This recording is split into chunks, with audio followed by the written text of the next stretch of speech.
Assalamualaikum warahmatullahi wabarakatuh. Halo semua, saya Rina Gusti Indrawani dengan NIM 23051440028 akan membuat video edukasi untuk memenuhi tugas UAS Fotokimia.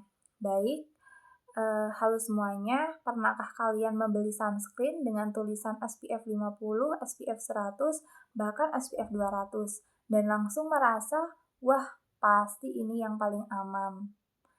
Tapi tunggu dulu, tahukah kalian bahwa angka SPF yang tinggi tidak selalu berarti produk itu aman untuk kulitmu? Di video ini, aku akan mengajak kalian semua menyelami dunia fotokimia, ilmu yang mempelajari apa yang terjadi di dalam molekul sunscreen saat terkena sinar UV. Kita akan bandingkan dua molekul, satu dari sunscreen sintesis komersial dan satu dari bahan alam. Hasilnya mungkin akan mengejutkan kamu.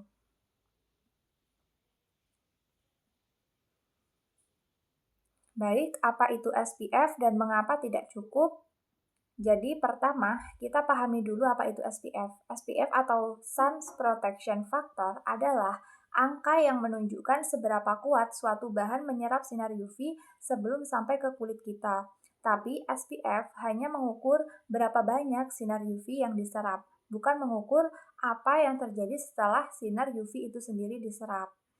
Nah, di sini ilmu fotokimia masuk karena setelah molekul menyerap sinar UV, ada dua kemungkinan yang terjadi. Molekul bisa membuang energi itu dengan aman sebagai panas atau energi itu bisa berubah menjadi radikal bebas yang merusak DNA dari kulit kita.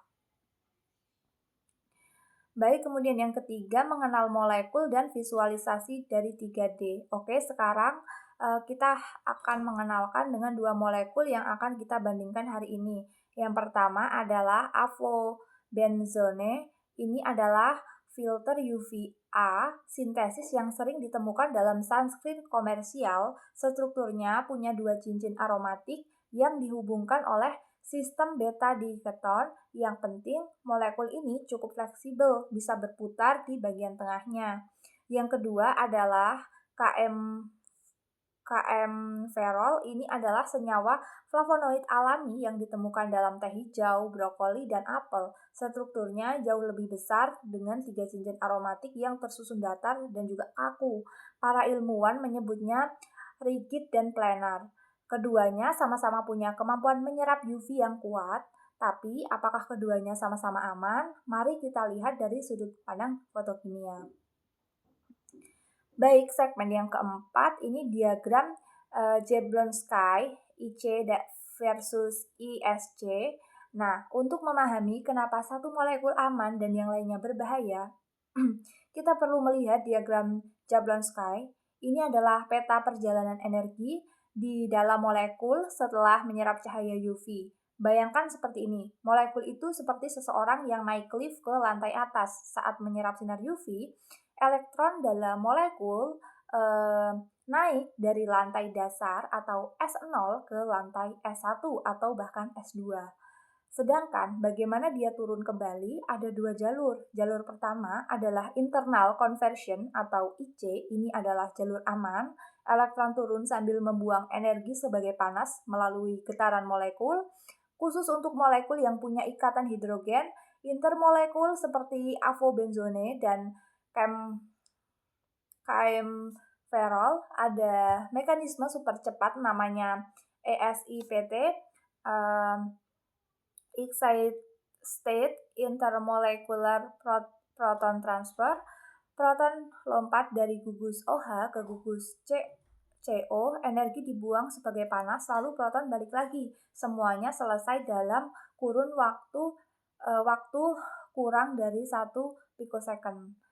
Nah, kemudian jalur yang kedua adalah intersystem crossing atau ISC. Ini jalur berbahaya. Elektron nyasar ke keadaan triplet T1. Di sini elektron terjebak lebih lama dan bisa bereaksi dengan oksigen di sekitar kulit, membentuk radikal bebas singlet oksigen yang merusak DNA. Kemudian yang kelima, komparasi dan analisis resiko. Nah, sekarang kita bandingkan kedua molekul kita di diagram Jablonski ini. Avobenzone dalam bentuk enolnya punya ikatan hidrogen intermolekul antar gugus OH dan CO.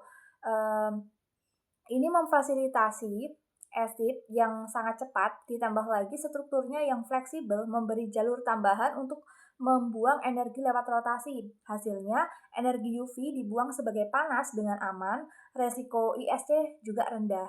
Kemudian yang kedua, kaempferol di atas kertas punya ikatan hidrogen intermolekul yang bahkan lebih kuat antara OH posisi 5 dan C CO posisi 4, asidnya berjalan sangat efisien dalam kondisi ideal.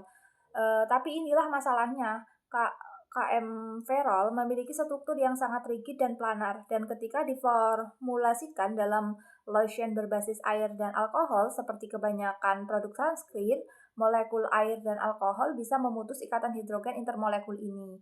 Akibatnya, jalur asid terblokir, elektron terjebak di S1 tanpa bisa keluar lewat IC, satu-satunya jalan keluar ISC bocor ke T1 dan akhirnya membentuk radikal bebas perusak DNA.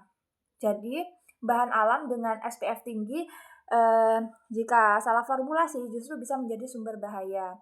Kemudian kesimpulan dan pesan edukasi, jadi apa yang bisa kita pelajari dari analisis fotokimia ini? Pertama, angka SPF tinggi tidak otomatis berarti aman. SPF hanya mengukur seberapa banyak UV yang diserap, bukan apa yang terjadi setelahnya. Kedua, bahan alam tidak selalu lebih aman dari sintesis. Ketiga, yang menentukan keamanan adalah mekanisme deeksitasi molekulnya. Jadi, lain kali memilih sunscreen jangan hanya lihat angka SPF-nya, tanyakan juga bagaimana formulasinya.